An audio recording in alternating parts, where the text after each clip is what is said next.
नमस्कार, news 18 India देख रहे हैं आप और मैं हूं आपके साथ शिवानी पांडे। महायुद्ध से जुड़ी बड़ी खबर आ रही है। जंग के बीच यूक्रेन ने बड़ा दावा कर दिया है। यूक्रेन की सेना के मुताबिक रविवार को महायुद्ध में यूक्रेन की सेना ने अलग अलग जगहों पर रूस के 580 सैनिकों को ढेर कर दिया और रूस के सैन्य हथियारों को भी बड़े पैमाने पर नुकसान पहुंचाने का दावा किया। दावे के मुताबिक यूक्रेनी सेना ने रूसी सेना के 3 टैंक, 11 लड़ाकू बख्तरबंद वाहन, 21 artillery system, 2 air defence system, 24 operational tactical drone, 3 cruise missile, 16 automotive उपकरण समेत हथियारों के गोदाम को तबाह कर दिया।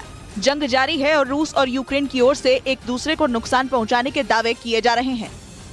वहीं महायुद्ध के बीच यूक्रेन ने 2 रूसी कमांडरों को ढेर कर दिया है, जिसकी पुष्टि रूस के रक्षा मंत्रालय ने की और कहा गया कि पूर्वी यूक्रेन की लड़ाई में बखमुत इलाके में रूस के 2 सैन्य कमांडर मारे गए। रक्षा मंत्रालय के मुताबिक एक दिन पहले युद्ध मोर्चे पर commander 4th motorised rifle brigade के प्रमुख कर्नल व्याचेस्लाव माकरोव की मौत हो गई, जबकि हमले में घायल कर्नल येवगेनी ब्रोवोको ने अस्पताल में दम तोड़ा। वहीं रक्षा मंत्रालय ने इसे मॉस्को के लिए बहुत बड़ा नुकसान करार दिया। हालांकि ये भी दावा किया गया कि इस इलाके पर रूसी सेना और वैगनर ग्रुप का कब्जा अभी भी बरकरार है, जिस पर फिर से कब्जा करने में यूक्रेन असमर्थ दिख रहा है। उधर रूस की सेना ने डोनेस्क में यूक्रेन के सैन्य ठिकानों पर हमले का दावा किया। पिछले साल रूस ने डोनेस्क पर कब्जा कर रूस का हिस्सा बता दिया था, लेकिन अब उसी डोनेस्क में यूक्रेन के ठिकानों पर हमले का दावा कर दिया, जिसका वीडियो रूस के मीडिया ने जारी किया, जिसमें रूस के सैनिक T-90 टैंक से यूक्रेन के ठिकानों पर हमला करते हुए नजर आए। दावा किया गया कि इन हमलों के बाद यूक्रेन के सैनिक पीछे हटने को मजबूर हो गए। रूस ने इन हमलों में यूक्रेन को डोनेस्क में बड़े नुकसान की बात कही। और जंग के बीच यूक्रेन के राष्ट्रपति वोलोदिमीर ज़ेलेंस्की ने फ्रांस का दौरा किया है। उन्होंने फ्रांस के राष्ट्रपति इमानुएल मैक्रों से मुलाकात की। दावा है कि यूरोप दौरे से लौटने के बाद ज़ेलेंस्की रूस पर बड़ा हमला कर सकते हैं, क्योंकि जंग में अमेरिका और यूरोप से मिल रही मदद की वजह से ही यूक्रेन युद्ध में अब तक डटा हुआ है। और माना जा रहा है कि फ्रांस दौरे से भी यूक्रेन को बड़ी सैन्य मदद मिल सकती है, क्योंकि इससे पहले ज़ेलेंस्की ने जर्मनी का दौरा किया, जिसमें यूक्रेन को $3 बिलियन यानी कि 24,000 करोड़ से ज्यादा की मदद का ऐलान किया गया, जो युद्ध के बीच यूक्रेन को किसी भी देश से मिलने वाली सबसे बड़ी मदद है।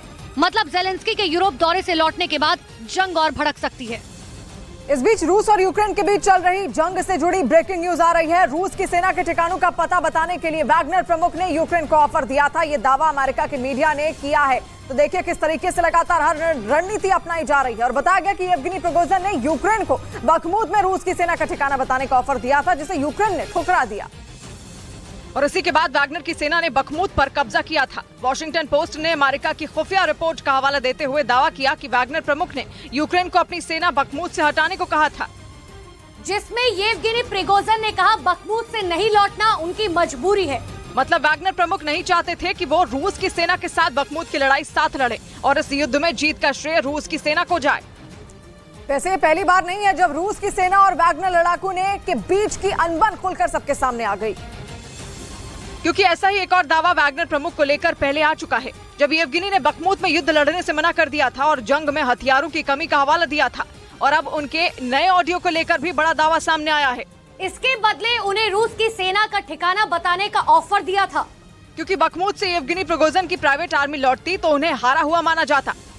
उधर रूस के रक्षा मंत्रालय ने हमले का नया वीडियो जारी कर दिया और दावा किया कि यूक्रेन ने पिछले 24 घंटे में उनकी सेना पर कई बार हमले किए और सारे हमले पूर्वी शहर बखमुत में किए गए। लेकिन यूक्रेन के हमलों का रूसी सैनिकों ने मुंहतोड़ जवाब दिया और उनकी हर कोशिश को नाकाम कर दिया। रूस का दावा है कि पिछले 24 घंटों में बखमुत शहर के उत्तर और दक्षिण इलाकों में कई बार हमले किए गए, जिसके बाद रूसी सेना के टैंकों ने भी गोले बरसाए और यूक्रेन के हमलों का जवाब दिया। इन इलाकों में रूस का कब्जा है, जिन्हें यूक्रेन वापस पाने की कोशिश कर रहा है और रूस की मीडिया रिपोर्ट के मुताबिक उसकी सेना उत्तरी बखमुत में पीछे हटी थी। उधर रूस के रक्षा मंत्रालय ने यूक्रेन के हमलों को नाकाम करने का दावा किया और आरोप लगाया गया कि यूक्रेन के सैनिक रूस के कब्जे वाले दक्षिण पश्चिम बखमुत पर हमले का प्लान बना रहे थे, जिन्हें रूस की सेना ने समंदर से हमला कर यूक्रेन की साजिश को नाकाम कर दिया, जिसका रूस के रक्षा मंत्रालय की तरफ से वीडियो जारी किया गया, जिसमें उसकी मिसाइल हवा को चीरती हुई यूक्रेन के सैन्य ठिकानों पर जा गिरी, जिससे जोरदार धमाका हुआ। रूस ने दावा किया कि इस हमले में पश्चिमी देशों से मिले हथियारों को तबाह कर दिया गया। रूस के मुताबिक यूक्रेन की सेना दक्षिणी पश्चिम बखमुत पर कब्जा करने के लिए घुसपैठ की योजना बना रही थी, लेकिन रूस की सेना ने हमला कर उसके प्लान पर पानी फेर दिया। और महायुद्ध के बीच रूस ने एक बार फिर नेटो को आंख दिखाई है। पुतिन ने नेटो सदस्य देशों की सीमा के पास 16 बॉम्बर तैनात कर दिए हैं। रूस ने नॉर्वे और फिनलैंड की सीमा से करीब 200 किलोमीटर दूर ओलेनिया एयरबेस पर बॉम्बर तैनात किए हैं। पश्चिमी मीडिया रिपोर्ट के मुताबिक रूस अगस्त 2022 में 4 Tu-160 बॉम्बर, अक्टूबर में 10 से ज्यादा Tu-95 बॉम्बर तैनात कर चुका है और अब Tu-160 एयरक्राफ्ट भी यहां पर तैनात किया गया। ओलेनिया एयरबेस का 3500 मीटर का रनवे सामान्य रूप से पुराने Tu-22M सुपरसोनिक बॉम्बर और रूसी AN-12 ट्रांसपोर्ट एयरक्राफ्ट की लैंडिंग की सुविधा देता है। और जर्मनी ने एक बार फिर यूक्रेन को अपना पूरा समर्थन देने की बात दोहराई है, साथ ही एक बड़ी सैन्य सहायता देने का भी ऐलान किया, जिसके बाद से ये कयास लगाए जा रहे हैं कि यूक्रेन रूस पर बड़ा हमला कर सकता है। दरअसल यूक्रेन के राष्ट्रपति व्लादिमीर जेलेंस्की जर्मनी यात्रा पर थे। इस दौरान जर्मनी के चांसलर ओलाफ स्कोल्स और उनके बीच द्विपक्षीय वार्ता हुई, जिसमें उन्होंने यूरोपीय संघ की सदस्यता की दिशा में यूक्रेन को पूर्ण समर्थन देने की पेशकश की। इस दौरान जेलेंस्की को प्रतिष्ठित शार्लेमेन पुरस्कार से सम्मानित भी किया गया।